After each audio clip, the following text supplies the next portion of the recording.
तैयार हूँ। तो खुदारा ये वैसा ना हो कि किसी और दूसरे रास्ते को इख्तियार करना पड़े। सियासत का मैदान अच्छा है, सियासत से ही अगर लोगों को उनका हक मिल जाए तो बेहतर रहेगा। पॉलिटिक्स के अलावा दूसरा कौन सा रास्ता है? देखिए, बहुत सारे रास्ते हैं, बहुत सारे तरीके हो सकते हैं, क्योंकि अगर वो लोग मुझे मजबूर करेंगे। कुछ लोग हैं गाँव के अंदर, मैंने देखा है सिर्फ 2 लोग हैं। कितने लोग?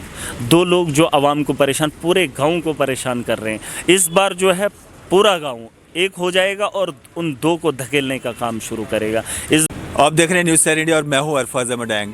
आज की खास मुलाकात में मौजूद है हमारे साथ महराज मलिक साहब, जो कि कारा ब्लॉक से डीडीसी इलेक्शन जीत चुके हैं। सर, स्वागत है आपका न्यूज़ शहर इंडिया में, और न्यूज़ शहर इंडिया की तरफ से आपको मुबारकबाद है। शुक्रिया, थैंक यू। सर, कैसा लगा आपको? अब इलेक्शन जीत चुके हैं आप, और किस तरह का लोगों में जो है किस तरह का रुझान है? देखिए, अभी तो जीत मुकम्मल नहीं हुई है। जिस मकसद के लिए मैं निकला हूँ, जिस सोच के साथ मैं निकला हूँ, अभी उसका ग्राउंड लेवल पर जब तक न वो इम्प्लीमेंट होगी तब तक हमारी जीत अधूरी रहेगी। मेरा साहब, जिस तरह के आपने दावे किए थे, लोगों के साथ वादे किए थे, उन वादों का आप किस तरह से आप उसको इम्प्लीमेंट करने जा रहे हैं? देखिए, जम्मू कश्मीर करप्शन में लथपथ है, बदहाली बहुत ज़्यादा है, लोगों के साथ बदसलूकी हर जगह पे हो रही है। मैं कोशिश करूंगा अपनी काहरा कॉन्स्टिट्यूंसी के लोगों के साथ जो मैंने वादा किया है उस वादा को पूरा करने की पूरी कोशिश की जा रही है। उसी के सिलसिले में हमारी कुछ शुरुआत रही है। जब से जीत दर्ज की है, आवाम जो है सर उठाकर जी भी रही है और जीना भी चाहती है। कहीं ना कहीं हमने थोड़ा सा सुधार लाया है उसमें। मैं बताना चाहूँगा आपके इस चैनल से उन लोगों तक ये बात पहुंचाना बहुत ज़रूरी है, क्योंकि सबसे बड़ा मसला जो हमारा एमजी नरेगा का रहा है, रूरल डेवलपमेंट डिपार्टमेंट में जो बहुत सारी स्कीमें आवाम के लिए है, जहां से हर इंसान का रोज़गार चलता है। मैं चाहता हूं कि वो आवाम भी कहीं ना कहीं थोड़ा उस जहनीत से निकल कर जो है असली हकीकी वाली ज़िंदगी की ओर आए, क्योंकि जब तक ना हम ग्राउंड पर काम करेंगे तब तक हमें रोज़गार नहीं मिलेगा। और कहीं ना कहीं जब हमारे लोग काम करते थे, पहले भी लोग जो काम करते थे, 100 दिन का रोज़गार जो गारंटी एक्ट के तहत हम काम करते थे, मटेरियल वगैरह लोग जो है जॉब कार्ड होल्डर खुद लगाता था, मिस्त्री का काम खुद करता था, लेकिन मटेरियल का पैसा एक आम आदमी को कभी नहीं मिलता था, या उस आदमी को नहीं मिलता था जिसने वो मटेरियल डाला होता था। पहली बार हम ये कोशिश कर रहे हैं कि इस बार एडमिनिस्ट्रेशन भी हमारा साथ देगी, वो जो डिपार्टमेंट के लोग हैं वो भी हमारा साथ देंगे, और मुझे पूरी उम्मीद है इस बात की कि इस बार जो भी मटेरियल का पैसा निकलेगा वो आवाम के सामने उन वेंडर्स को लाया जाएगा, ताकि जिनके अकाउंट्स में वो पैसा जाता है और जिस काम का जाता है और जिस काम को जिसने किया है उसके सामने उसको ये तक बता दिया जाए कि ये फलाना वेंडर है, इसके नाम हम आपका पैसा डाल रहे हैं, और जिस आदमी ने वो मटेरियल सच में लगाया होगा वो उस वेंडर से जो है वसूली कर लेगा। कहीं ना कहीं इसमें तब्दीली हो रही है और मुझे उम्मीद है एडमिनिस्ट्रेशन साथ देगी। करप्शन बहुत ज़्यादा है, क्योंकि बड़े लेवल के ऑफिसर शायद नहीं जानते हैं, अगर वो जानते हैं तो इस किस्म की करप्शन को जो है रोक लगाना बहुत ज़रूरी है, क्योंकि महराज मलिक की कॉन्स्टिट्यूंसी में अब ऐसा कभी नहीं होगा आने वाले 5 साल में। महराज, अगर बात करें हम, तो आप शुरू से ही जब से आप पॉलिटिक्स में आए और सोशल एक्टिविस्ट के तौर पे आपने बहुत सारे काम किए, लोगों की आवाज़ बन के उभर के सामने आए, और एडमिनिस्ट्रेशन के ख़िलाफ़ आपने बहुत सारी आवाज़ उठाई। तो अब जब एडमिनिस्ट्रेशन के पास आप जाते हैं तो किस तरह का रुझान है? आप जीत के वहाँ से आए हैं तो किस तरह का रिस्पॉन्स जो है एडमिनिस्ट्रेशन की तरफ से आपको मिलता है? क्योंकि पहले के एक गुस्सा था एडमिनिस्ट्रेशन में, आप एडमिनिस्ट्रेशन के खिलाफ जो है बिल्कुल मुखर होकर बोला करते थे। देखिए, एडमिनिस्ट्रेशन का कहीं ना कहीं आम आदमी को परेशान करने में बहुत बड़ा हाथ रहता है, क्योंकि जब आम आदमी एक मजिस्ट्रेट के पास जाता है तो वहाँ उसकी सुनवाई नहीं होती थी। कहीं ना कहीं पढ़े लिखे लोगों को भी ये समझना बहुत ज़रूरी है, एक आम आदमी, एक आम नागरिक जो है काफ़ी परेशान होता है। आप देखें, छोटे से छोटा मुलाजिम अगर है तो वो ग्राउंड लेवल पर जब जाता है तो पैसा लेकर वो लोगों के काम करता है। एडमिनिस्ट्रेशन के जो ऑफिसर्स हैं उनको भी थोड़ा साथ देना चाहिए, आम आदमी की आवाज़ को दबाने की कोशिश नहीं करनी चाहिए। कहीं ना कहीं अगर आप ऐसी बात कह रहे हैं, अभी भी हमारा लहजा वही होगा, क्योंकि जो आदमी चाहे पावर में हो या किसी भी जगह पे हो, उसको गरीब के साथ और आम आदमी के साथ इंसाफ करना बहुत ज़रूरी है। अगर नहीं करेगा तो हमारे बोल उससे ज़्यादा तीखे हो जाएंगे, और हम आवाम के लिए किसी भी हद तक जाने के लिए महराज मलिक बिल्कुल तैयार रहेगा। और किसी को यहाँ इस बात की इजाज़त नहीं होगी कि गरीब को लूटने, ये किसी कानून में नहीं है, ये हमारा कॉन्स्टिट्यूशन नहीं कहता है। किसी को हक ही नहीं है कि किसी का हक दबाएं। महराज मलिक ये बात नहीं कर रहा है कि आपने फ़लाने आदमी को ये चीज़ देनी है, लेकिन मैं ये कह रहा हूँ जो जिस शख्स के लिए कोई चीज़ आई है, कोई स्कीम आई है, कम से कम उसको बिना पैसे के वो चीज़ उस तक अगर पहुंच जाए तो कहीं ना कहीं वो जो बदहाली में लोग बैठे हुए हैं उनको कहीं थोड़ी सी राहत देखने को मिल सकती है। और एडमिनिस्ट्रेशन जो है थोड़ा सा अगर वो पुराने उस हिसाब किताब में पहले रहा करते थे, उनको ग्राउंड लेवल से भी करप्शन मिलती थी, या ऊपर के ऑफिसर्स जो थे या ऊपर जो हमारी हायर अथॉरिटीज़ थी उनको भी देना पड़ता था। लेकिन काहरा कॉन्स्टिट्यूंसी से इस बार मैं कहता हूँ कि हमारा पैसा बाहर नहीं जाएगा करप्शन की सूरत से। वो हम किसी को भी मतलब इस बात की इजाज़त देंगे नहीं कि हमारी कॉन्स्टिट्यूंसी का पैसा उठाकर कोई एक आदमी खा ले, वैसा नामुमकिन है।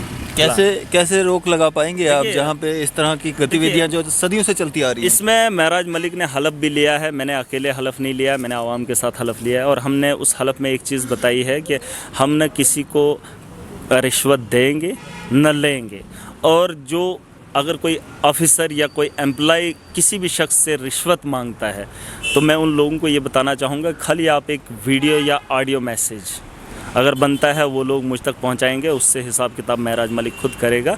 और मैंने बहुत सारी जगहों पर ये भी बता दिया है कि लेन देन का मसला जो पुराना किसी काम की गर्ज से लोगों से पैसा लिया है, अगर वैसे भी कुछ लोग हैं जिन लोगों के पास सबूत भी इस वक्त हैं, तो मैंने कहा है मेरे पास बहुत सारे तरीके हैं, मुझे लेना आता है। वसूली का काम हम बहुत अच्छे से करते हैं और गरीब का पैसा मैं किसी को छीनने नहीं दूँगा। और ज़िंदगी है ही कितनी, ज़िंदगी कितनी है, क्यों हम गरीब को तंग करते रहेंगे, क्यों किसी गरीब से उसका निवाला छीनते रहेंगे। ये जो बड़े बड़े लोग हैं ये गरीब के नाम पे चलते हैं, अगर गरीब नहीं होगा तो ये बड़े लोग भी नहीं होंगे। इनको भी समझना चाहिए। अगर अपने बच्चों के बारे में सोचते हैं, कम से कम उन लोगों के बारे में भी सोचो जो 2 वक्त का खाना चाहते हैं, तो उनको तंग ना किया जाए तो बेहतर होगा। देखिए, मेरा एक साफ़ एजेंडा है, मैं जिस मकसद से निकला हूँ, जो मैंने इलेक्शन से पहले कहा था, वही महराज मलिक 5 साल भी करेगा और आने वाली ज़िंदगी भी करेगा। तो कहीं ना कहीं महराज को मजबूर न करना। मेरी एक सेना है जिसके मैंने टाइगर आर्मी भी कहा है और वो तैयार हो रही है। अगर उसकी जद में, उसकी नज़र में कोई ऐसा शख्स आ गया जो करप्ट होगा,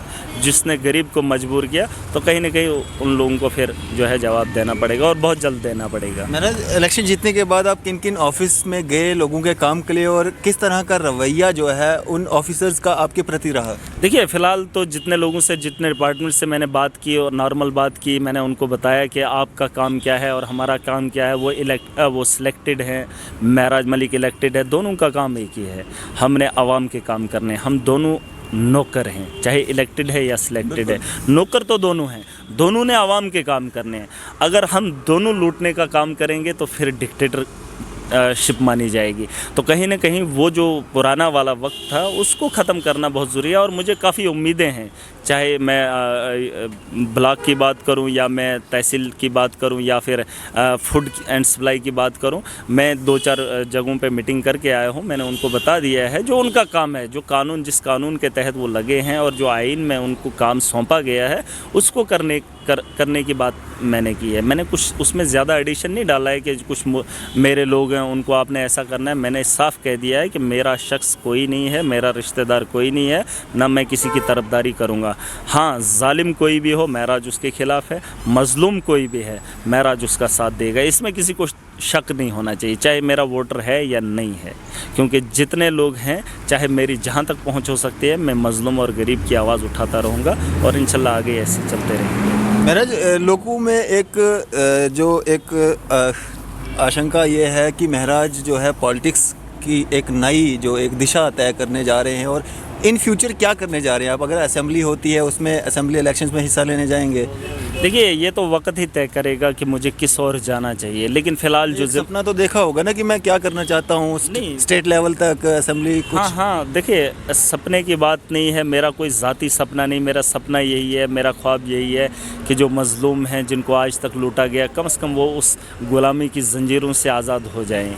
मैं चाहता हूँ कि मेरा गरीब जो है सर उठा कर जिए। आज तक उसको अगर दबाते रहे तो कहीं ना कहीं सियासत उसका एक बहुत बड़ा अहम किरदार रहेगा, क्योंकि जब तक ना अच्छे लोग सियासत में आएंगे, गरीब की बात करेंगे, मज़लूम की बात करेंगे, तब तक वो ख्वाब मेरा नामुमकिन है। और इंशाल्लाह जब भी ज़रूरत पड़ेगी, अगर असेंबली में जाने की ज़रूरत पड़ेगी, तो महराज जिसमें आवाम के लिए, मैंने कहा ना, मैं किसी भी हद तक जाने को तैयार हूँ, चाहे उसमें सियासत का मुझे मतलब सियासत में जाकर अपना काम करना पड़े, अगर कोई और रास्ता भी होगा।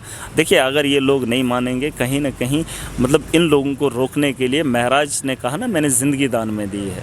आवाम के लिए कुछ भी कर जाने को तैयार हूँ। तो खुदारा ये वैसा ना हो कि किसी और दूसरे रास्ते को इख्तियार करना पड़े। सियासत का मैदान अच्छा है, सियासत से ही अगर लोगों को उनका हक मिल जाए तो बेहतर रहेगा। पॉलिटिक्स के अलावा दूसरा कौन सा रास्ता है? देखिए, बहुत सारे रास्ते हैं, बहुत सारे तरीके हो सकते हैं, क्योंकि अगर वो लोग मुझे मजबूर करेंगे। कुछ लोग हैं गाँव के अंदर, मैंने देखा है सिर्फ 2 लोग हैं। कितने लोग? 2 लोग जो आवाम को परेशान, पूरे गांव को परेशान कर रहे हैं। इस बार जो है पूरा गांव एक हो जाएगा और उन 2 को धकेलने का काम शुरू करेगा। इस बार जिस कॉन्स्टिट्यूंसी से मैं जीत कर आया हूं, जिस कॉन्स्टिट्यूंसी से आवाम जीत कर आई है, मैंने उनको कहा है, पहले जो आप को लोग लूटते थे उनके पीछे सरकारें होती थी, उनके पीछे पॉलिटिशियन होते थे। इस बार गरीब के साथ महराज मलिक है, इस बार वहाँ के गरीब के साथ सियासत है, पार्टियां हैं, सब कुछ है। लेकिन उनको थोड़ी सी हिम्मत करनी है, उन चोरों को रोकने के लिए, उन दलालों को रोकने के लिए थोड़ी सी हिम्मत उनको करनी पड़ेगी। उसमें मुश्किलात आएंगी कुछ वक्त के लिए, किसी का रिश्तेदार होगा, किसी का कुछ होगा। मैंने अगर महराज ने रिश्तेदारी को ख़त्म किया है, अपने रिलेशन ख़त्म किए हैं आवाम के खातिर, कहीं ना कहीं आवाम को भी उन लोगों से किनारा कशी करनी पड़ेगी या उनके खिलाफ जो है जंग का ऐलान करना पड़ेगा। उसके बाद ही तब्दीली देखना जो है मुमकिन है। तो कहीं ना कहीं एक उम्मीद है। मैं थोड़ा सा अभी हफ्ते एक बाहर हूँ अपनी कॉन्स्टिट्यूंसी से। मैं उन लोगों को भी बताना चाहूँगा अपने इस मैसेज से, आप फ़िलहाल जो है माहौल बनाए रखिए, क्योंकि जो लोग आपको तंग करते हैं उनको उनका काम याद दिला दीजिए। क्योंकि हलफ में आप लोगों ने भी इस बात का हलफ लिया था, जो मुस्तहिक होगा हम उसके काम आने चाहिए, और जो जिसका काम है उसको उसका काम याद दिलाने की पूरी कोशिश करेंगे। अगर मैं वहाँ इस वक्त नहीं भी हूँ, लेकिन सबकी ज़िम्मेदारी बनती है कि उन मुलाजमों को उनकी नौकरी याद दिला दी जाए, उनका काम याद दिला दिया जाए। ये आप पे भी फ़र्ज़ है। अगर महराज इस वक्त यहाँ पर है, वहाँ काहरा की कॉन्स्टिट्यूंसी में इस बात की कमी महसूस नहीं होनी चाहिए। वहाँ के आवाम को सब जो है इनकलाब के लोग हैं, सब तहरीक के लोग हैं, सब जो है रेवोल्यूशन चाहते हैं, और सभी लोग जो हैं इस चेंज का हिस्सा है। चलें, शुक्रिया हमारे साथ बातचीत करने के लिए और अपना कीमती समय देने के लिए। ये थे हमारे साथ महराज मलिक साहब, जो कि डीडीसी इलेक्शंस जीते हैं काहरा ब्लॉक से, और हमारे साथ काफ़ी सारे मुद्दों पर चर्चा की और अपने व्यूज़ हमारे साथ साझा किए। मैं फाज़ा मैडैंग, कैमरामैन शाहनवाज के साथ।